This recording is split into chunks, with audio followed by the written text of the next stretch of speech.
I cannot believe that the Minister of Infrastructure signed this lease. The Therma Ontario deal, the 95-year lease, I think is going to join the ranks of the 407 as one of the worst deals ever signed, supposedly on behalf of the people of Ontario. And I have to say, I mean, listening to delegations from healthcare in particular and housing and mental health, the fact that we're subsidizing a European spa company to the tune of $2.2 billion is just astounding to me from a priorities perspective. I wanted to give you the opportunity, because you've given us the chart, but the top 3 concerns that you have with the lease, and please be succinct if you could. Thank you. Go ahead. The top concern I have with the lease is the Crown being trapped in arbitration by the tenant. So the Schedule D, which is an arbitration, is dispute resolution. Courts are not available unless the tenant gives us permission to use a court. So the tenant's in control of whether the courts are available to the Crown, which is absurd.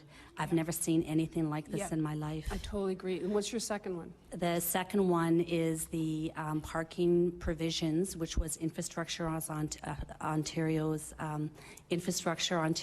idea for the public to fund that, because Therma originally, in the report, it also said that Therma originally put in their submission that they would fund their own parking, but Infrastructure Ontario wanted us to fund it. So that's costing us over $400 million. Thank you. And then the third one? The third one would be the not having control over the public areas. So if we want to build above grade on the public realm, we need their permission to do so. Imagine that. Imagine being absolutely in control, having the public asset, having the waterfront, knowing how valuable it is, and then essentially giving all of your power away to a corporation who will trap you into a 95-year lease. It really is quite something. So you've asked this committee to advocate for the cancellation of this deal. The fee, there's a penalty for that. Walk us through the penalty.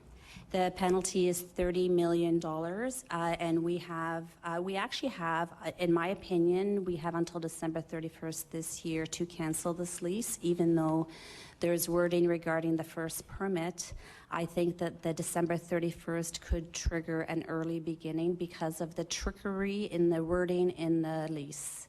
So that December 31st is a vital date. Thank you. And then just one final point is that, you know, the Auditor General in her report a week and a half ago indicated that taxpayers end up paying the price for MZOs. And ultimately, you know, everyone's very fond of saying there's one taxpayer, but it really does come down to, you know, really sticking it to the citizens when you bypass our democracy, in our opinion. So thank you for providing the numbers. The interest payments alone will wreck the entire healthcare system for whatever we're fighting for here.